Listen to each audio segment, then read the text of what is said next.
OLE, the utopian world of online education. Hello, dear students. Welcome to OLE. In this session, we are going to study and understand the concept of conservation of energy. So, conservation of energy. What do you understand from this particular word? So, to understand this word, you should know what is energy. There are many types of energy surrounding you. आप अपने चारों तरफ देखोगे ना, बहुत सारी energies हैं. Light energy है, साउंड एनर्जी है, एयर की एनर्जी है, बहुत सारी एनर्जी हैं जो आपके चारों तरफ आपको दिख रही हैं. हम बोल रहे हैं तो ये भी वॉइस एनर्जी है. आप तो ये सारी एनर्जीज आखिर कैसे प्रोड्यूस होती हैं और क्या इन एनर्जीज को हम खत्म कर सकते हैं? तो एनर्जी कंजर्वेशन रूल जो है वो उसके according energy neither can be produced. First of all, we can not produce energy. It's somewhere, it's fixed in our universe. एक फिक्स्ड अमाउंट है एनर्जी का यूनिवर्स में, पूरे ब्रह्मांड में, जो कि फिक्स्ड है, इतना ही है. अब इस एनर्जी को जैसे हमने आपको 1 kg राइस दे दिया, अब आपको 1 kg राइस फिक्स्ड अमाउंट हमने दे दिया. अब आप उसका जो भी करो, आप उसको खा जाओ, आप उससे डेकोरेशन करो, आप उससे whatever you want to do, donation दो, उसको राइस को डोनेट कर दो किसी को. तो बहुत सारे टास्क किए जा सकते हैं, लेकिन वो अमाउंट 1 kg ही रहेगा. हो सकता 200 ग्राम आपने बनाया, 300 ग्राम आपने डोनेट कर दिया, 400 ग्राम आपने किसी और यूज में पर्पज में यूज कर लिया, तो you will distribute, but the net fix amount of rice will be 1 kg. Similarly, we have a fixed amount of energy और इसको हम स्पेंड करते हैं डिफरेंट फॉर्म्स में. ठीक, तो उस एनर्जी को अब उससे ज्यादा, 1 kg से ज्यादा हम राइस नहीं पा सकते. उसी तरह जो भी फिक्स्ड अमाउंट ऑफ एनर्जी है, उससे ज्यादा एनर्जी हम जनरेट नहीं कर सकते. वो फिक्स्ड अमाउंट है एनर्जी का, और ना ही हम उस एनर्जी को डिस्ट्रॉय कर सकते हैं. Energy neither can be produced nor it can be destroyed. हम उसको खत्म भी नहीं कर सकते. खत्म कैसे नहीं कर सकते? हम एक फॉर्म से हमने स्विच ऑन किया, इलेक्ट्रिकल एनर्जी दी.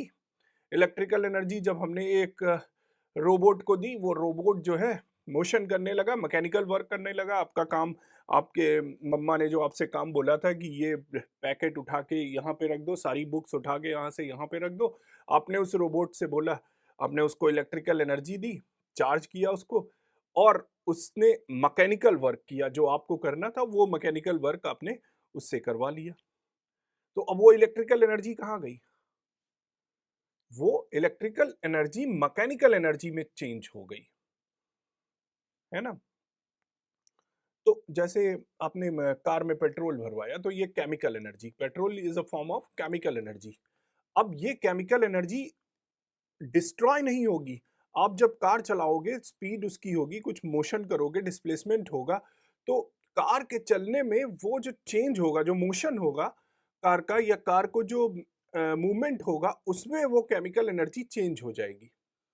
वो डिस्ट्रॉय नहीं होगी. एक फॉर्म से दूसरी फॉर्म में चेंज हो जाना इसको बोलते हैं, है ना. जैसे बल्ब जलता है, इलेक्ट्रिकल एनर्जी है. उससे क्या क्या एनर्जी मिलती है हमको? हीट एनर्जी मिलती है, लाइट एनर्जी मिलती है. इलेक्ट्रिकल एनर्जी से हमने बल्ब जलाया, तो इलेक्ट्रिकल एनर्जी यहाँ से किस में चेंज हो रही है? लाइट एनर्जी में चेंज हो रही है, हीट एनर्जी में चेंज हो रही है.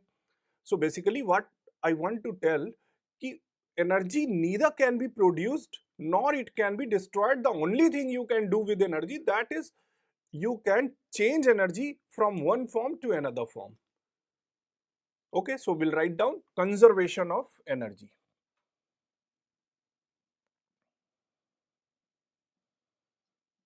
Conservation of energy.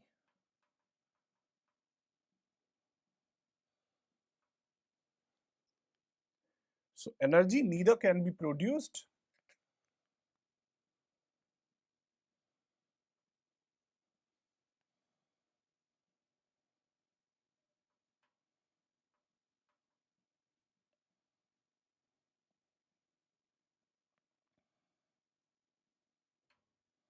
nor it can be destroyed.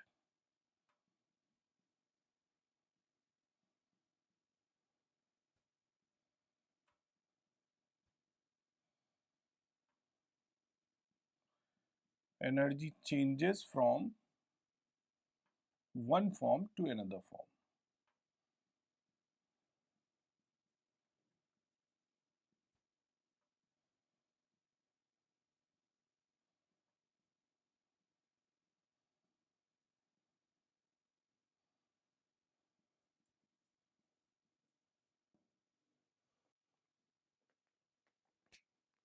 Ramayan में देखा होगा आपने, रावण जो था, रावण के सर पे एक बार कटता था, दोबारा फिर से आ जाता था, ये फिर कटता था, फिर से आ जाता था।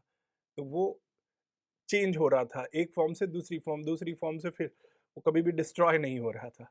उसी टाइप की कुछ एनर्जी है, एनर्जी कभी डिस्ट्रॉय नहीं हो रही है, एक फॉर्म से दूसरी फॉर्म में चेंज हो जा रही है।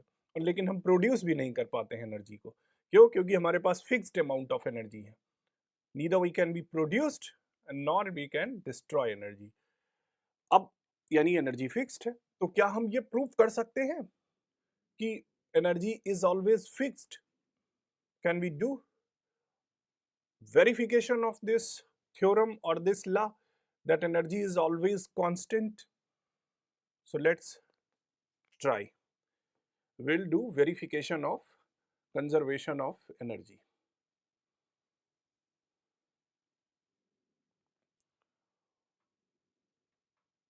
Verification of law of conservation of energy.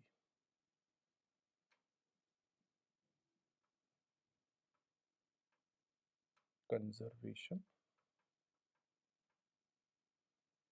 of energy. Okay. So verification of law of conservation of energy. देखो हम कैसे वेरीफाई करते हैं। हमने माना कि h ऊंचाई पे, h हाइट पर या h हाइट तक हमने एक बॉल यहाँ पे रखी हुई है। ठीक, ये बॉल रखी है h हाइट पे, एक बॉल है। ठीक, और ये नीचे की तरफ गिर रही है, इस तरह से नीचे की तरफ इसका मोशन है। ये बॉल जब x हाइट तक पहुंचती है, x हाइट तक पहुंचती है नीचे की तरफ, डाउनवर्ड्स x हाइट तक पहुंचती है, तो हमने माना यहाँ पे पॉइंट B है, मिडिल, ये पॉइंट B है जहाँ पे ये पहुंची, x हाइट है, ये टॉप से x हाइट है, जहाँ पे ये पहुंची, इस पॉइंट को हमने B मान लिया और इस पॉइंट को हमने A मान लिया। ठीक, तो ये बची हुई डिस्टेंस कितनी हुई? ये बची हुई डिस्टेंस हुई h minus x, total h है। ठीक, इसका मोशन डाउनवर्ड है, x हाइट तक गिरी तो मिडिल में आ गई।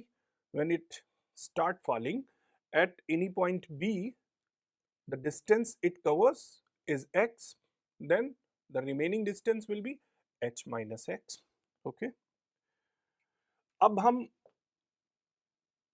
अगर ये प्रूव कर पाए कि at point A, B and C here, at all 3 points the energy is constant,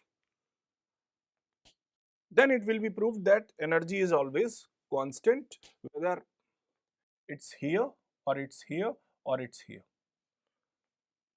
अभी हमें क्या दिख रहा है, जब हम यहाँ से देख रहे हैं कि यहाँ पे तो ये रखी हुई है, मीन्स मोशन नहीं कर रही है, यानी इसके पास कोई काइनेटिक एनर्जी नहीं है। और जब मोशन कर रही है तो इसका पोटेंशियल एनर्जी घटता जा रहा है लगातार, तो यहाँ पे कहीं पोटेंशियल एनर्जी तो जीरो हो जाएगी। तो ये और बाकी पूरे रास्ते में चेंज हो रही है पोटेंशियल एनर्जी, और काइनेटिक एनर्जी भी सिमिलरली चेंज हो रही है, तो यानी कांस्टेंट नहीं है। But if we will take certain points and will see whether the total energy is constant or not, then if the net energy is constant, it means that भले ही kinetic energy या potential energy change हो रही हो, but net energy is always constant. So let's see, first of all we will discuss what will be energy at point A. Energy at point A. Okay, energy at point A. Point A पे देखते हैं हम कितनी energy होगी. तो point A पे यहाँ पे बॉल रखी हुई है, मीन्स मोशन नहीं है. So what will be kinetic energy? के zero. Kinetic energy will be zero since ball is kept here, it's not doing any motion. What will be potential energy? U. इस पे नीचे की तरफ एक ग्रेविटी का फोर्स लग रहा है, इसका मास m है और जिस हाइट पे ये रखी है वो h है. तो पोटेंशियल एनर्जी क्या हो जाएगी? mgh. U is equal to mgh. So what will be net energy? Net energy is equal to mgh. So this is the energy at point A. Now we will calculate what will be energy at point B. So let's see what will be energy at point B. Okay. So first of all, we will calculate what will be the potential energy at point B. U at point B, लिख लें, UB is equal to mg. M is the mass of the ball, G is gravity, and how much distance is this at B? H minus x. Okay. इस distance पे है, h minus x पे. यहाँ पर जब थी तो h distance थी, अब इसने इतनी डिस्टेंस कवर कर ली तो बची कितनी distance? h minus x. Are you getting? Initially h distance पे था, so we put the h value of distance h here at point A. What was the height or what was the distance h at this point? Now it has covered x distance. So what the distance will remain at point B? h से x कम हो गई, h minus x at point B, the distance will be h minus x. So UB is equal to mgh minus mgx. This will be the potential energy at point B. Now we will calculate what will be the kinetic energy at point B.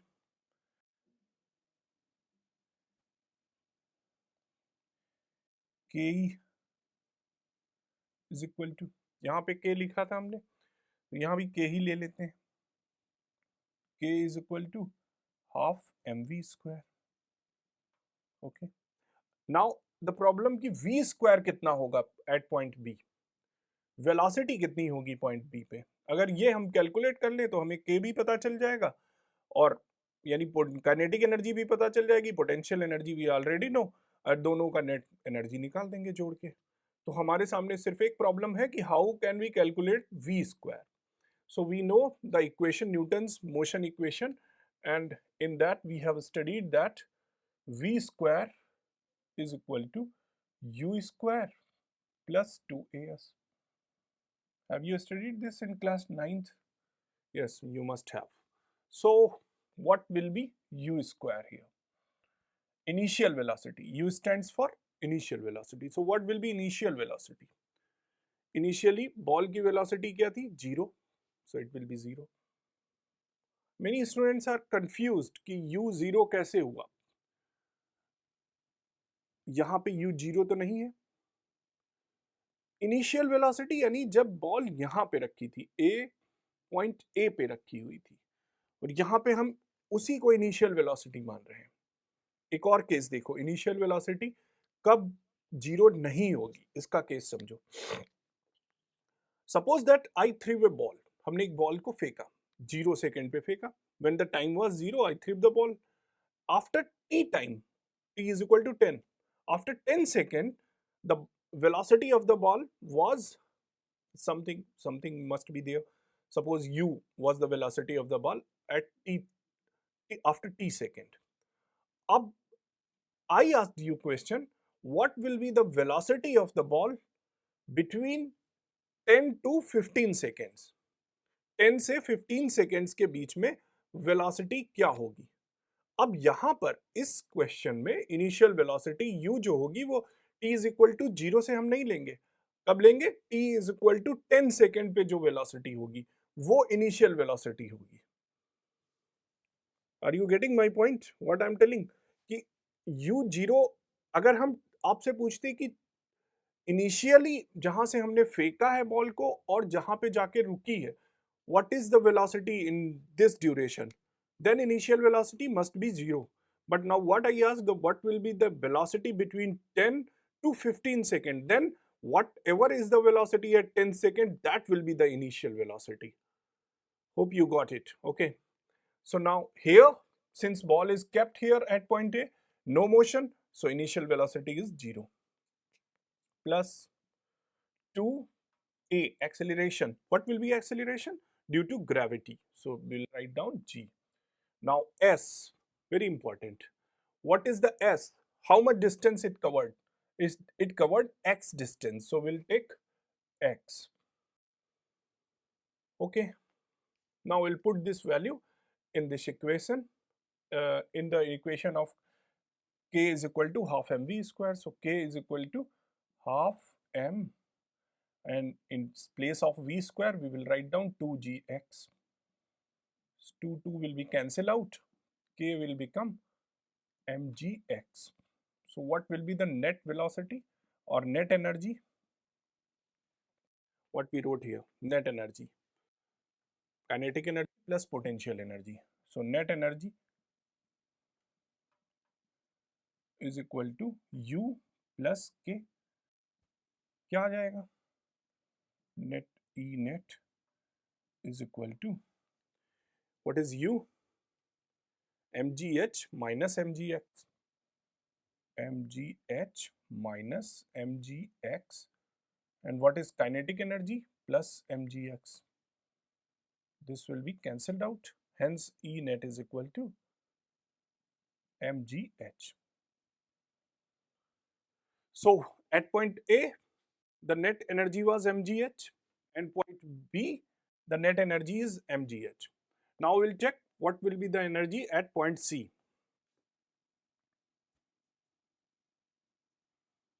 Energy at point C. Okay, so what will be energy at point C? अब ball जब motion में है तो initial velocity check करते हैं हम। यहाँ पे स्टॉप हुई, आके टकराई, ठीक, तो जो भी पोटेंशियल एनर्जी थी वो कॉन्टिन्यूसली चेंज होती जा रही है काइनेटिक एनर्जी में। Try to understand. Here the potential energy was maximum at point A. At A potential energy maximum थी, ठीक है, पोटेंशियल एनर्जी यहाँ पे मैक्सिमम थी और काइनेटिक एनर्जी जीरो थी। काइनेटिक एनर्जी जीरो थी, ठीक। अब क्या हुआ कि पोटेंशियल एनर्जी कन्वर्ट होना शुरू हुई काइनेटिक एनर्जी में, जैसे जैसे बॉल मोशन करने लगी। बढ़ती गई काइनेटिक एनर्जी और पोटेंशियल एनर्जी घटती गई। जब जाके वो यहाँ बेस पे टकराई, when it collide with this surface, तब तक उसने पूरी पोटेंशियल एनर्जी को कन्वर्ट कर दिया था काइनेटिक एनर्जी में। Means what? At point C, at point C all the potential energy has been changed into kinetic energy. So K will be maximum and potential energy will be zero. Kinetic energy maximum हो गई और potential energy क्या हो गई? Zero हो गई. Got it? So at point C we will calculate what will be the net energy. U is equal to 0. K is equal to half mv square. Now we'll put the value of v square. So v square is equal to u square plus 2as. What we will get? V square is equal to 2g. And what is the distance now? कितना distance उसने travel कर लिया यहां तक, यहां से यहां तक उसने कितना डिस्टेंस ट्रेवल कर लिया? h. यहां से a से c तक उसने कितना डिस्टेंस ट्रेवल किया? h. So 2gh. So we'll put this value of v square into k. Now we'll write here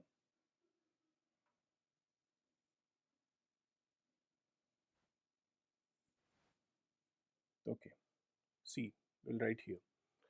So k is equal to half m, and what is v square? 2gh into 2gh. 2 will be cancelled out, hence k is equal to mgh. What will be the net energy?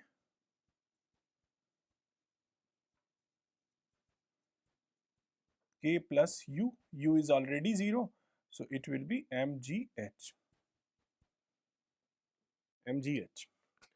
So at point A, we proved that net energy will be mgh. At point B, we proved that net energy will be mgh. And point C, we proved that net energy will be mgh. Means energy is always constant. Though energy was changing, kinetic energy was changing into potential energy was changing into kinetic energy. And that's what I said in the conservation of law of energy, that energy can be changed. There is possibility to change energy from one form to another form. That is what is happening here.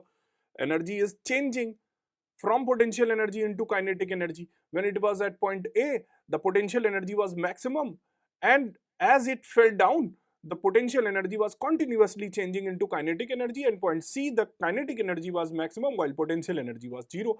So energy is converting from potential to kinetic energy, but never it was 0 and never it was produced और destroyed.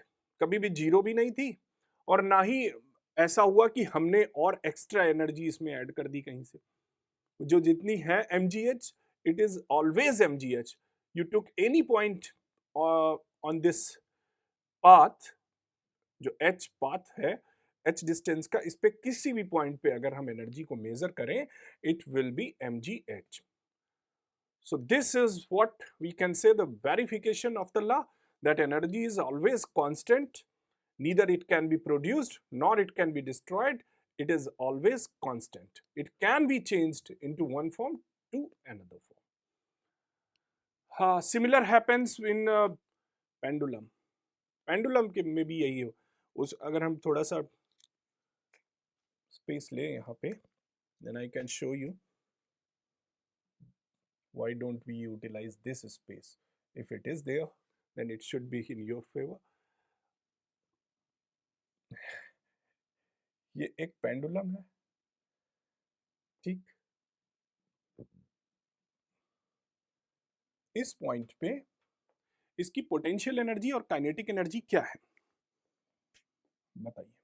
इसको हमने motion करा दिया, मान लो इधर गया यहां तक और इधर से फिर यहां तक. अब ये 3 पॉइंट हैं, एक पॉइंट ये, एक ये, एक ये, ठीक. यहां पे इसकी जब हमने इसको मोशन कराया, इसको हमने मोशन कराया, तो जो यहां पहुंचा, अब यहां पे ये रुक गया है ना, तो यानी काइनेटिक एनर्जी यहाँ पे कितनी हो गई? 0. फिर से मोशन कर रहा है, अब जब ये वापस जा रहा है तो यहाँ पे सबसे ज्यादा काइनेटिक एनर्जी है, और फिर ये ऊपर यहाँ तक गया और यहाँ रुक गया, यहाँ भी काइनेटिक एनर्जी 0 हो गई. यहाँ पे काइनेटिक एनर्जी फिर से मैक्सिमम है, ऊपर गया काइनेटिक एनर्जी कम होती गई. इस पॉइंट पे काइनेटिक एनर्जी जो है वो मैक्स है, और पोटेंशियल एनर्जी 0 है. ऐसा ही है ना. इस पॉइंट पे जब हम ये मोशन कर रहा है, तो जब यहां तक गया, यहां पहुंचा एट एक्सट्रीम पॉइंट ए पे जाके ये रुक गया, यानी यहां पे काइनेटिक एनर्जी 0 हो गई. इस पॉइंट पे जो के है वो 0 हो गया और पोटेंशियल एनर्जी मैक्सिमम हो गई. पोटेंशियल एनर्जी मैक्सिमम हो गई। यहां पे जब ऐसे यूं आया तो अब बहुत ज्यादा है इसके पास काइनेटिक एनर्जी है ना, तभी तो ये यहां तक गया। तो यहां काइनेटिक एनर्जी मैक्सिमम होगी at point B. Point B पे काइनेटिक एनर्जी मैक्सिमम होगी और पोटेंशियल एनर्जी जो है वो पूरी तरह से कन्वर्ट हो चुकी है काइनेटिक एनर्जी में, यानी पोटेंशियल एनर्जी जीरो होगी। पॉइंट सी पर इसकी अब यहां से जब काइनेटिक एनर्जी मैक्सिमम है तो जैसे जैसे ये आगे बढ़ेगा, मोशन करेगा, kinetic energy will start changing into potential energy and at maximum point C the potential energy will be maximum and kinetic energy will be zero because here this stops motion moving further। इस point सी पे अब further move नहीं करेगा, यानी यहाँ पे kinetic energy क्या हो गई, के जीरो हो गई, और पोटेंशियल एनर्जी क्या हो गई, maximum. So this is another example through which you can verify that energy is always constant. Net energy यहाँ पे भी उतनी ही होगी, यहाँ पे भी उतनी ही होगी, यहाँ पे भी उतनी ही होगी। नेट एनर्जी हम दोनों को जोड़ दें, क्यों? क्योंकि नेट एनर्जी फिक्स्ड है, काइनेटिक एनर्जी से पोटेंशियल एनर्जी में चेंज हो रही है या पोटेंशियल एनर्जी से काइनेटिक एनर्जी में चेंज हो रही है। So this was the verification of conservation of law. Will meet you in the next session with the next topic. Till then, take care of yourself. Have a good day. Stay tuned. Stay blessed.